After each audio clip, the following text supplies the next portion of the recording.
അങ്ങനെ ഇതാ നാസ്തൊക്കെ കഴിച്ച് ഞങ്ങൾ നേരെ പൂക്കോട് ലേക്കിലേക്ക് പോവാണ്. വണ്ടി പാർക്കിംഗ് ഏരിയയിൽ വെച്ചിട്ട് നമുക്ക് കുറച്ച് നടക്കാനുണ്ട് പൂക്കോട് ലേക്കിലേക്ക്.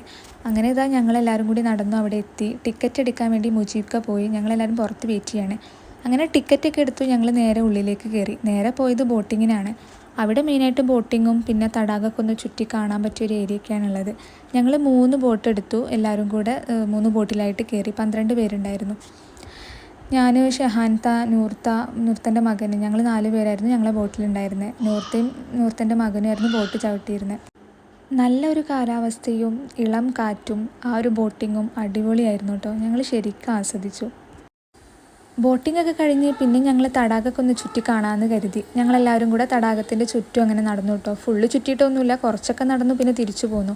അവിടുന്ന് ഞങ്ങൾ കുറേ വീഡിയോസും ഫോട്ടോസൊക്കെ എടുത്തു. ഈ ഒച്ചിനെ കണ്ടോ? ഇത് നമ്മളിവിടെ ഒന്നും ഇങ്ങനെ കാണാറില്ല അല്ലേ. അവിടെ പോയപ്പോൾ കണ്ടതാണ്. അപ്പം ഞാൻ ജസ്റ്റ് ഒന്ന് ഷൂട്ട് ചെയ്തതാണ് കേട്ടോ. അങ്ങനെ തന്നെ ഞങ്ങളിതാ ഇങ്ങനെ നടന്നു. വളരെ പീസ്ഫുള്ളായിട്ടുള്ളൊരു അറ്റ്മോസ്ഫിയർ ആയിരുന്നു.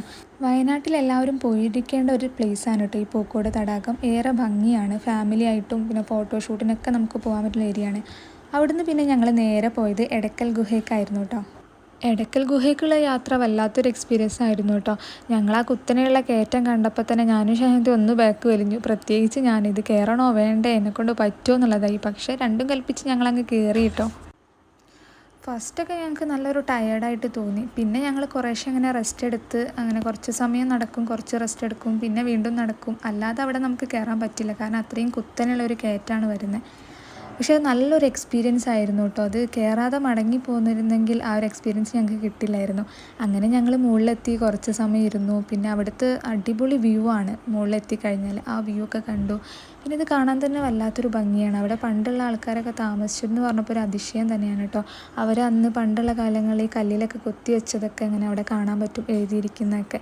അങ്ങനെ പിന്നെ എടക്കൽ ഗുഹയിൽ നിന്ന് ഞങ്ങൾ നേരെ പോയത് ഫുഡ് കഴിക്കാനാണ്. നല്ല നാടൻ ചോറായിരുന്നു കഴിച്ചിരുന്നത്. അങ്ങനെ ഫുഡൊക്കെ കഴിച്ച് പിന്നെ ഞങ്ങളെ നേരെ റിസോർട്ടിലേക്ക് വിട്ടു. റിസോർട്ടിലെ വിശേഷങ്ങളുമായി അടുത്ത വീഡിയോയിൽ കാണാം കേട്ടോ. Stay tuned.